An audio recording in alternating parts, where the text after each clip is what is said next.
Good evening and welcome.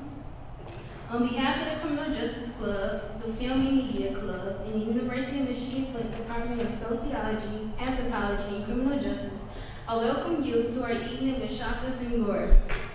Shaka was once a very angry, bitter young man, and it was books that saved him from self-destruction.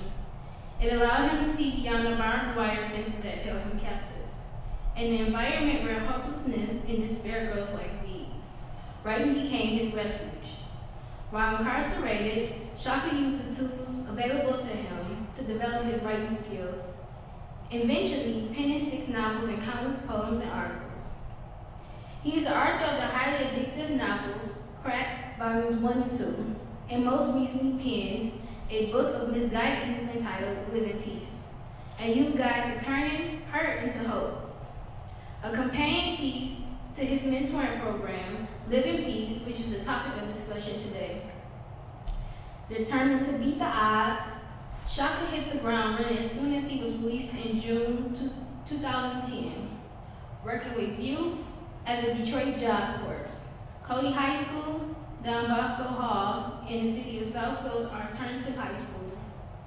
In January 2011, he made his acting debut in the Mocha Monologues, male edition, playing Darren, a single father who is often misjudged by society.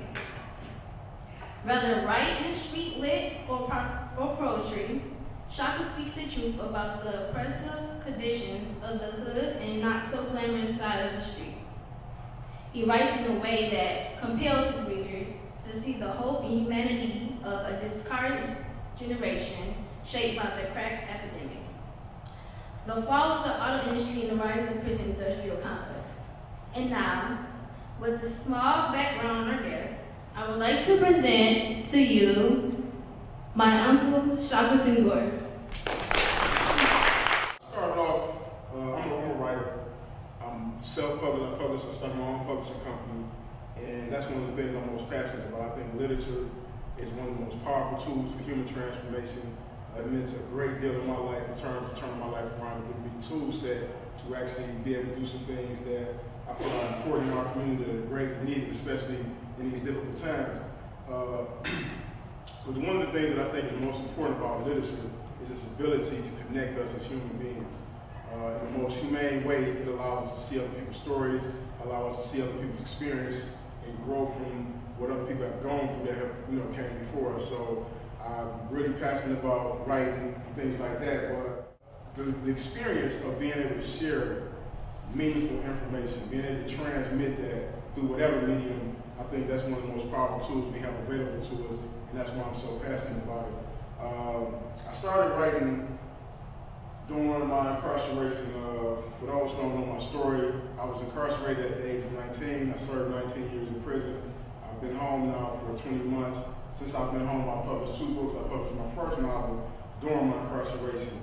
And the thing that inspired me to actually pursue literature is because it had such a profound impact on my life. When I first got incarcerated, I was very angry, I was very bitter. I didn't want to accept responsibility for the decisions I had made in my life. I didn't want to blame anybody else for why I was incarcerated. And it wasn't until I began to read that I began to awaken a part of me that had lied dormant for years. And people always ask me, like, what was your favorite book? Or what was the most important book? And I used to say Malcolm X, autobiography of Malcolm X, because it had such a profound impact on my life. But after further consideration, I really realized that it was Donald Bowen's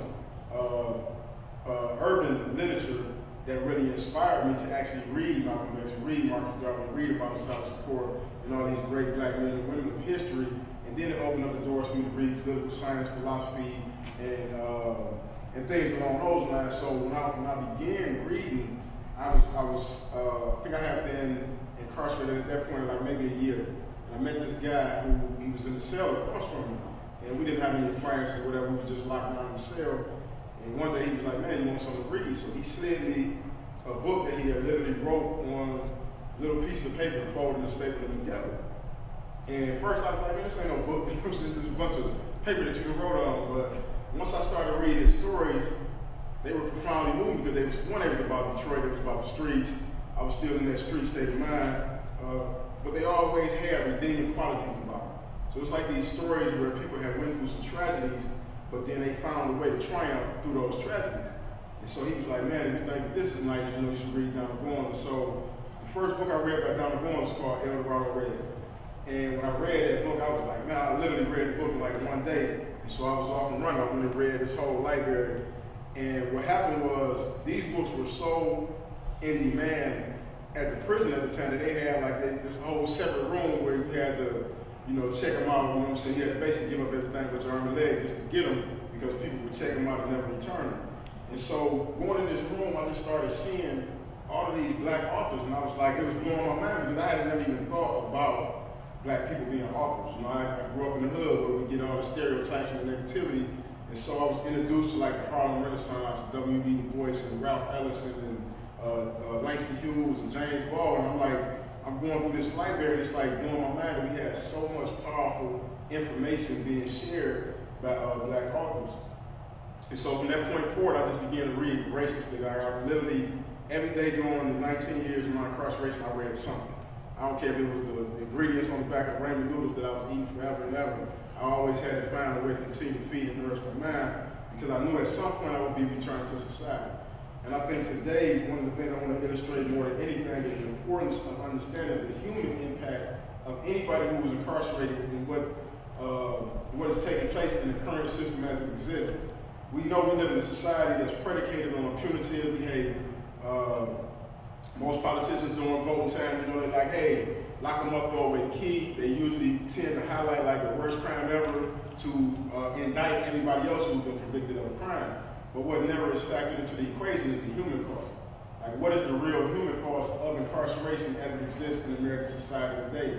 And when you think about this, we have over 2.5 million people incarcerated currently. We have an estimated 15 to 20 million people who are under some form of parole, probation, or other judicial system mechanism. And when you think about how many people that's impacting, how it impacts their family, how it impacts the community, how it impacts the economy, you know, that's something that we need to really have a real conversation about. When you look at my story, I grew up on the east side of Detroit. Started off, initially we had like the Huxtable lifestyle. You know, my pops worked, he was the breadwinner. My mother, she was the homemaker. I had several siblings and everything was good.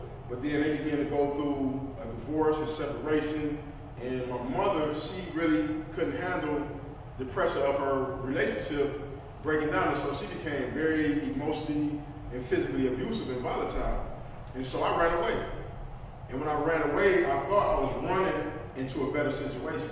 I had no idea how I was going to feed myself, how I was going to clothe myself, how I was going to provide for myself. All I know is I wanted to do was get away from the abuse. So I found myself at 13 years old. I'm out in the streets of Detroit. And I started off, you know, when we're young, we are very naive. And I was definitely afraid of returning to my household. And so an older guy who, you know, was a neighborhood hustler, he was like, hey, man, I got somewhere for you to stay. I'll provide you with the means to take care of yourself, provide for yourself. And that's how I was introduced to the crack trade. And at the time, crack was relatively new to Michigan, Detroit. It hadn't even hit like all the surrounding suburbs. It was like this new phenomenon. And so we at 13, 14 years old, you have no idea how devastating that something is that you're selling to adults who are willing participants in this whole drama. I grew up in this environment where this was the norm. At 15 years old, my childhood friend was murdered. 16, my older brother shot my other brother in the neck.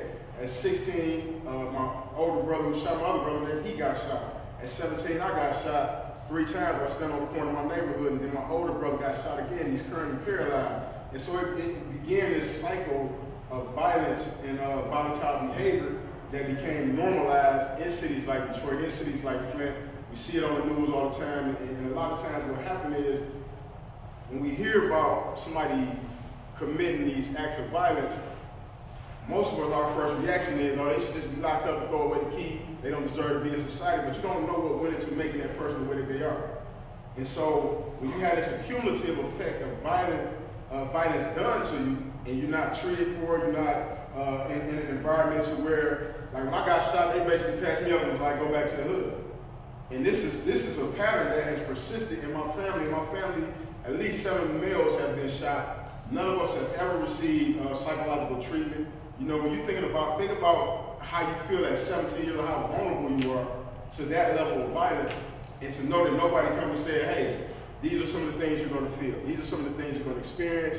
You may think that every car that pulls up may have somebody that may potentially do you some harm. You may think that the guy down the street may potentially harm, but if you don't have anybody there to help you process that on the emotional level, then you're going to internalize the fear, the paranoia, the anger. And the anger that exists in our community is some of the most devastating, has caused some of the most devastating acts of violence to be committed amongst young people.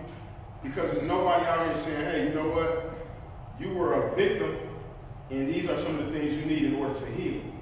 And so, within the 14, as I got shot, within the 14 months time span, I made up my mind, sitting in the hospital, as the doctor was pulling the bullet out of my leg, that the next person I get into conflict with, I would shoot. And so in a 14-month time span, I shot 4 different people, and tragically, the 4th person died. And I was subsequently sentenced to 17 to 40 years in prison. And when I entered prison, I was very, very bitter. I was very angry. I felt like my parents had failed me. I felt like the school system had failed me. I felt like my community had failed me. And I went through this stage where I was in and out of conflict. When you get into trouble in prison, you get what's called a misconduct. It's a ticket. That's what they call it. It's like a ticket. You get a misconduct. In the first 5 years of my incarceration, I accumulated 25 misconducts. And they range from disobeying a direct order, which means that the officer tell you, hey, go in your cell, and you're like, man, fuck that, I ain't going over there. And that's pretty much disobeying a direct order.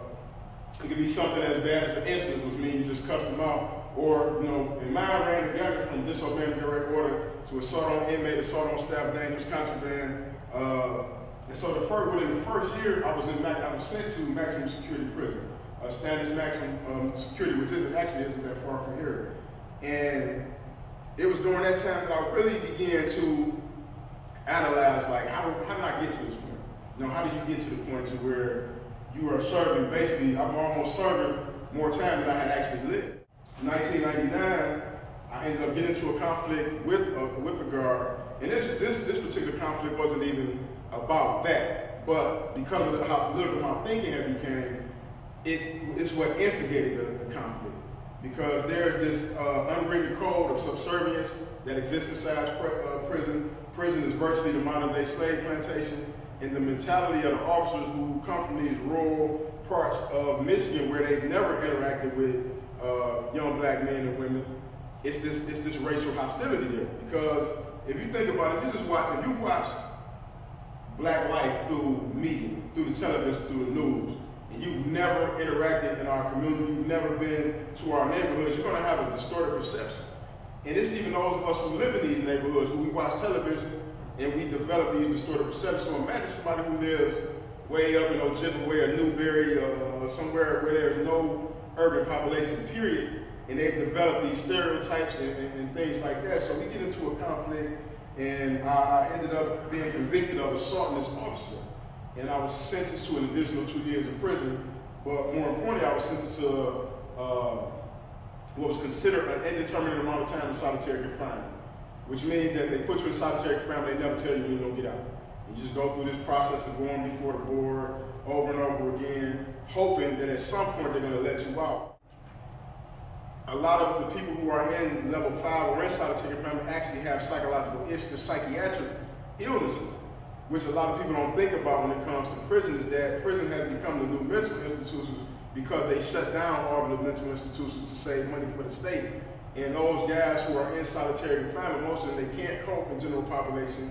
Most of them have like serious, deep psychiatric issues where they're being treated with Thorazine and these other things. And so it creates this psychotic environment where people throwing feces on each other. You go out to the cage for your morning recreation, they out there having a war, just slanging feces everywhere, and it's just bananas. You know, you got people when you in the cell that literally beat on the cell door nonstop for 8 to 10 hours because they're fixated in their mind that, you know, this is how they gain their relief. And to further encourage that, is the officers there are not equipped to deal with that level of psychiatric breakdown. So they encourage it, and we've had several incidents where inmates who had, you know, proven medical, psychiatric illnesses have been starved to death. They've been chained down to the bed where they, eventually die.